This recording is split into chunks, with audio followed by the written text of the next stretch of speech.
Y pues nos comentaba Gerardo Said, nuestro director general de Planeta 2013, pues todo el camino que ha venido recorriendo para ese despertar de la conciencia. Empezó por él mismo, ahora sí que quizá sin darse cuenta que él iba despertando esa conciencia, pero inició muy joven, y luego pues bueno, ya la vida te va dando o nos va dando las personas, los lugares y los momentos indicados para poderlos llegar a ese camino.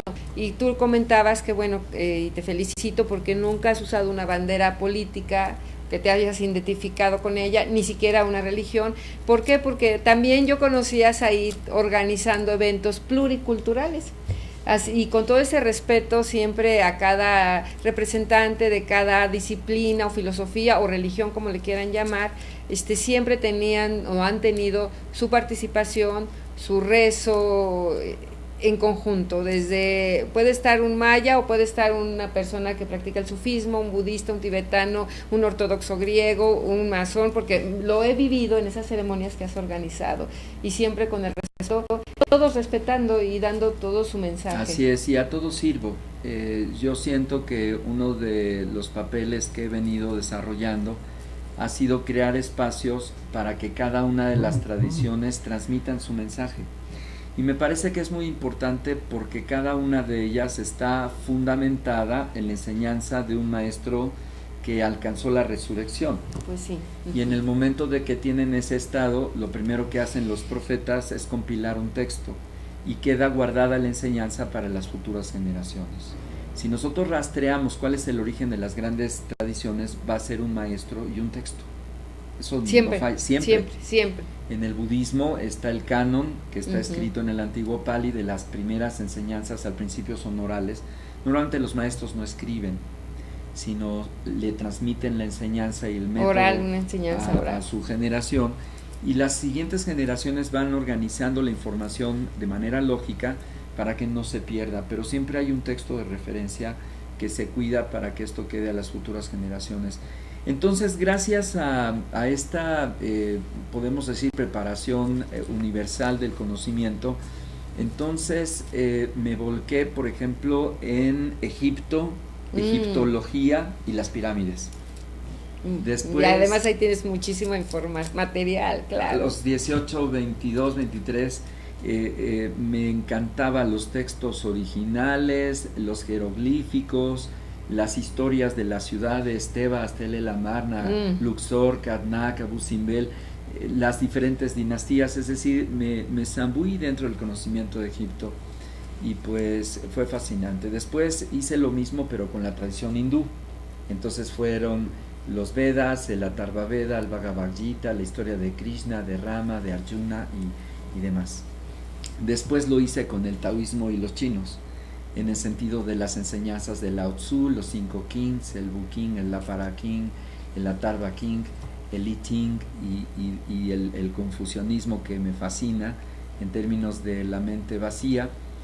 Después de hacer este recorrido, porque iba como por etapas, obviamente las tradiciones de la Edad Media, que fueron los templarios, los auténticos Rosacruces de Christian Rosenkrantz, claro, las catedrales góticas y pues la alquimia y la cábala. Pero ¿qué crees? Hasta los 28 me doy cuenta que no había yo dado oportunidad de hacer un alto para reflexionar sobre cuál era el mensaje de América. O sea, habías ido a todos los diferentes culturas, sus manifestaciones, sus textos, pero también entendí por qué iba a ser al final, porque eso me permitía redimensionar de una manera universal el mensaje que se había dado en América 3000 años antes de Cristo. Claro, entonces tú también te fuiste a hacer todo ese recorrido sin saberlo, primero. Sí, era como parte de una preparación muy intuitiva que yo mismo venía haciendo conmigo mismo. ¿Y qué crees? Cuando hice esta experiencia de conexión consciente con el legado espiritual de Mesoamérica, wow, fue extraordinario. Y además ya pudiste relacionar el porqué y de los equivalentes. Los equivalentes en cada cultura. Claro. Con las nuestras. Exactamente, porque había demasiada confusión en términos de que el legado del mensaje espiritual de México estaba relacionado con varios grupos y varias religiones mesoamericanas. ¿Y qué crees? No, es un solo mensaje. Es una sola arqueoastronomía que está desarrollada en diferentes pueblos a lo largo de las generaciones, pero que no va perdiendo su magnificencia y su núcleo original, que viene desde los olmecas. Claro, porque además era el anáhuac, no era un mayas y mexicas y olmecas. Era una sola enseñanza que estaba revistiéndose de diferentes componentes para expresar lo mismo. Sí.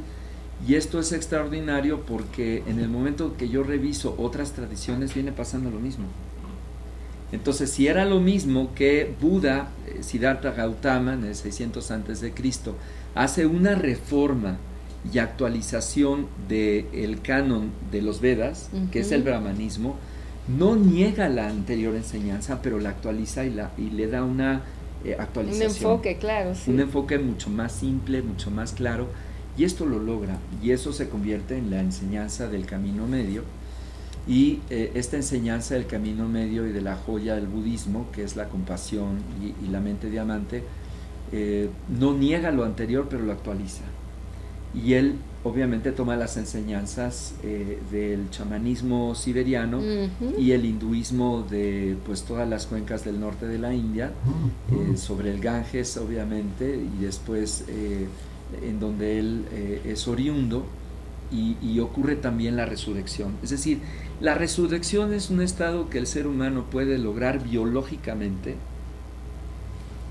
y que una vez que lo consigue redimensiona su mente y se actualiza en un mensaje planetario y cósmico. Y cuando yo me fui dando cuenta que la resurrección no solamente le correspondía a Jesús el Cristo, porque él de nuevo actualiza el judaísmo y la cábala, pero no en términos de una continuidad como él la vivió en su época, porque el mismo Sanedrín lo cuestiona, y la devolución que le hace al Sanedrín es: ¿de qué nos sirve tantos textos y tantas leyes si no los viven? Exactamente, hay que hacerlo vivencial, ¿no? Y entonces él actualiza con un mensaje de amor universal, pero él nunca niega el judaísmo. Entonces el cristianismo es un judaísmo universal, y eso muy pocos cristianos lo saben.